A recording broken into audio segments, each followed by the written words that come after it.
Imagine you're a business owner relying on a dozen different software programs, each one disconnected, more expensive, and more complicated than the last. It can be incredibly stressful, right? Now, picture Odoo. Odoo brings all the tools your business needs into one simple platform. CRM, accounting, inventory, manufacturing, marketing, HR, and more. All seamlessly connected.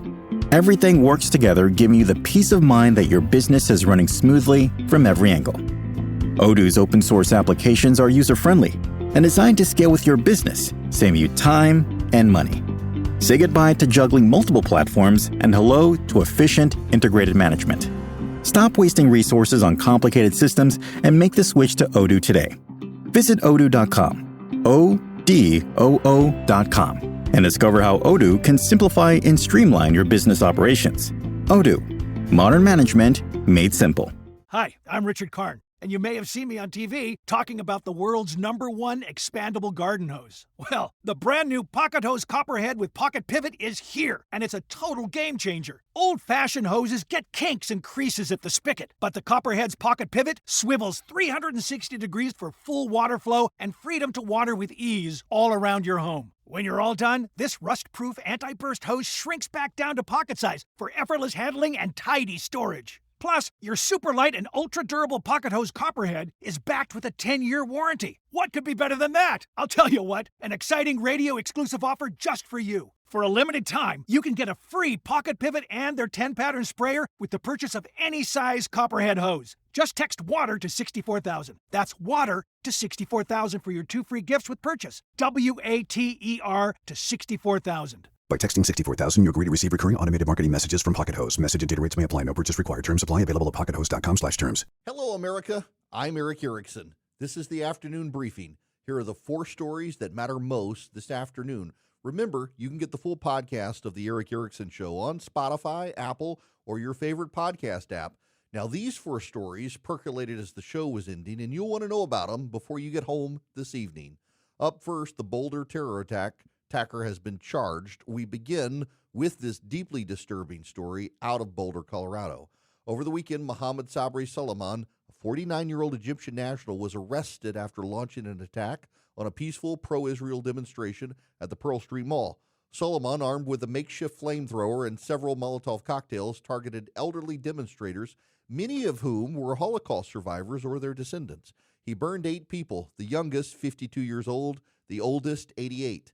Today, federal authorities are announcing they've begun processing initial charges against Suleiman, which will include federal hate crime charges. Suleiman came to the United States in 2022 on a tourist visa. He overstayed it. He filed for asylum. He was still waiting for a response when he carried out the attack. According to the arrest affidavit, he had planned the attack for nearly a year and was motivated by hatred of, quote-unquote, Zionists. When arrested, he admitted he wanted to, quote, kill all Zionists, and he shouted Free Palestine during the attack. This was a terror attack on American soil, carried out by someone who shouldn't have been here in the first place. This is not just a tragic headline. It's the predictable consequence of a system that prioritizes process over protection. Our immigration system, under the prior administration, became a bureaucratic waiting line with little regard for national security or public safety. There are over 1.5 million asylum cases pending right now. Many of those individuals were released into the country with little or no oversight. Suleiman exploited the system. He stayed, he plotted, and he struck. We warned this would happen. Conservatives have long argued the asylum system is broken. It's no longer about offering refuge to the persecuted. It's become a loophole for those who want to game the system, and worse, sometimes those who want to harm the very country offering them shelter. The Biden administration does own this. President Trump has already responded by demanding the Department of Justice and Homeland Security investigate how someone with a known overstayed visa and asylum status was allowed to remain in the country unchecked. We've got to restore the integrity of our immigration system before more lives are lost. From Colorado to Massachusetts now, where nearly 1,500 illegal aliens were arrested in a major ICE operation over the last month. Announced just this afternoon by the Department of Homeland Security, ICE, working alongside multiple federal partners, swept up individuals tied to transnational crime, human trafficking, gang activity, and violent offenses. The numbers are staggering, not just the arrests, but the scope of the criminality involved. Murder, sexual assault, drug trafficking, child exploitation. These weren't dreamers, these were predators. The left is crying foul, predictably, claiming that communities were disrupted and trust has been eroded. But let me ask a simple question. When did it become controversial to remove criminals from the country? We're not talking about overstayed visas here. We're talking about people with active criminal charges or convictions, many of whom were on the radar of sanctuary cities that refused to cooperate with ICE.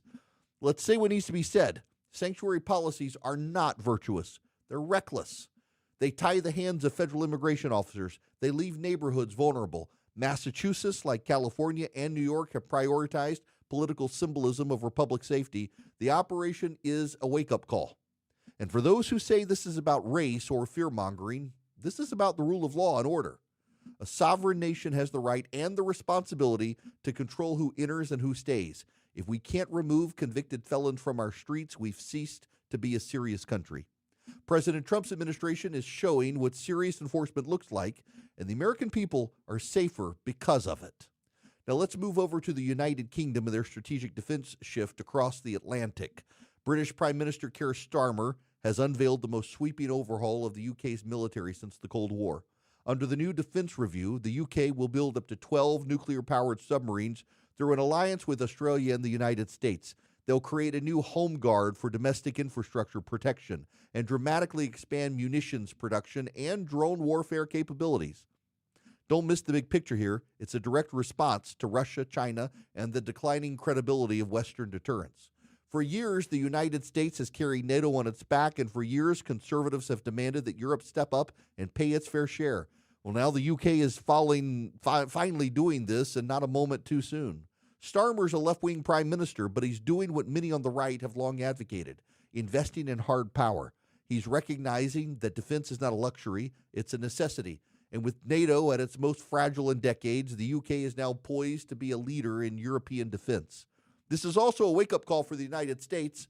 Our military remains strong, but our industrial base is weakened.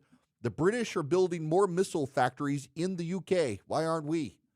We can't win the next war with supply chains in Taiwan and factories in China. We need to bring munitions production home. The UK gets it, and now we need Congress to get it too. Lastly, Disney is engaged in more layoffs. This is the final story. It takes us to Hollywood, or at least what's left of Hollywood.